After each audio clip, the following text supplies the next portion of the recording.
Today I have some rather exciting news for you guys.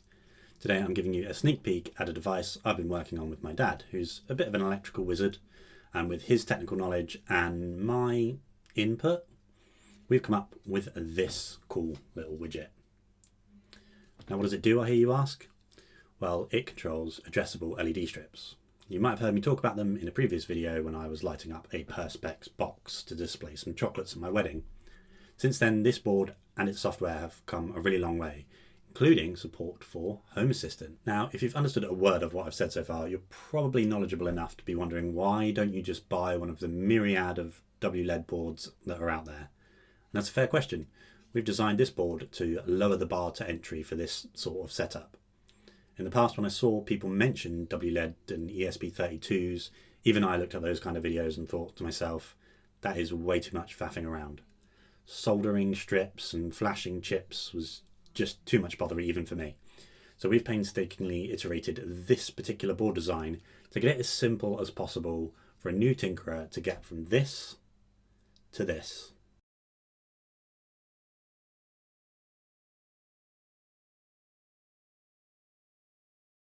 So your next question might be, just how easy is that?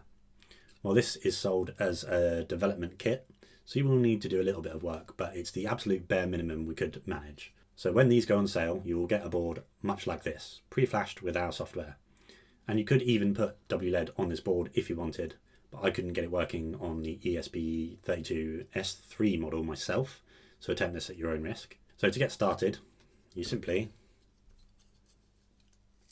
snap off the sides along these lines.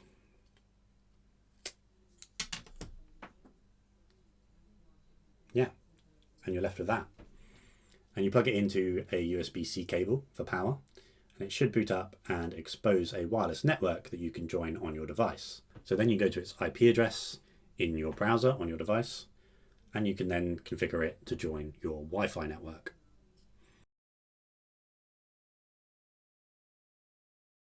Once you've done that, you simply need to find its new IP address. And if you're technical enough to get this far, I'm going to assume that you know how to do that. And you type that into your browser instead, and you can start configuring it a little bit more. There's a bunch of options and effects out of the box, but the main thing that you want to do to get started is set the address of your MQTT server, which again, I'll assume you have set up, but you can set that up in Home Assistant, or you can have an external broker, and then you need to set the number of LEDs in your strip, and possibly some presets, which will then each appear in Home Assistant automatically once it's connected to your MQTT broker. Once it's appeared in Home Assistant, you can control it like any other light. It should automatically list all of the effects at the bottom when you open up the full control window, but even better than that, each preset you configured shows up as a separate light.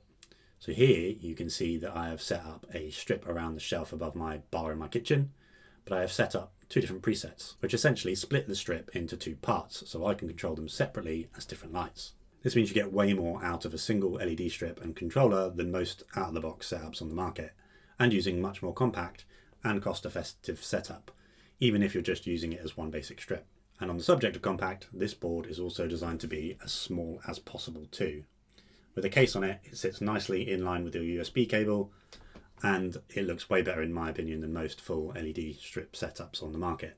And in this configuration with a suitably beefy USB power supply, you can pretty easily run around 150 LEDs on average without a problem.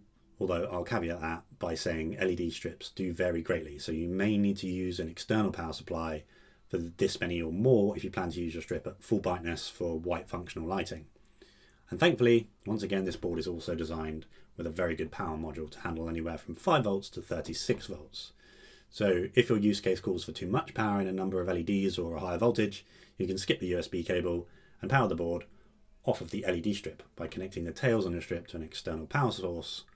And that makes the setup even neater in some cases, because the board can just sit neatly on the end of the strip in a nice little case, and not even necessarily at the same end of the strip as your power source. So if your LED strip starts lower down, you can power it down there, put the board on the top, and you're away.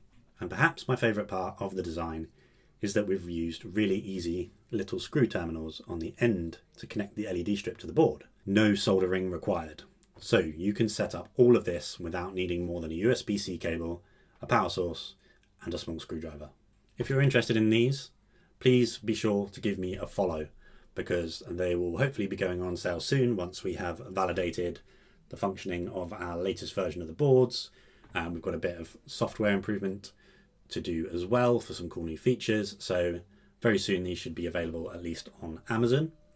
And I possibly will also be selling them on the TikTok shop if I'm able to as well. So you'll be able to click the link straight on the bottom of my future videos and buy them right away. And they're going to be cheap.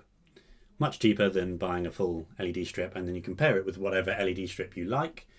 30 LED per meter, 60 LED per meter, even one like this, which are basically fairy lights,